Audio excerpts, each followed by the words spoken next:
प्रोक्तानि नवतत्त्वानि कालानि च नवः शृणु विधाता सृष्टिकाले तु स्थितिकाले तु केशवः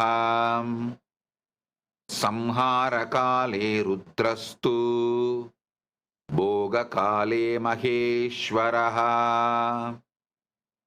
योगकाले तु सादाख्यो ज्ञानकाले तु बिन्दुकः ध्वनिकाले तु नादात्मा च आज्ञाकाले तु शक्तयः शिवकाले विशेषन्तु चेसानोऽपि ततक्रमात्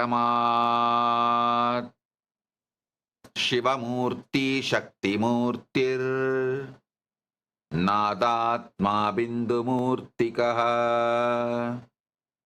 सदा शिवमहेशान रुद्रकेशववेदसाम् Explore Ask Nityananda, world's first spiritual AI. Subscribe to the channel.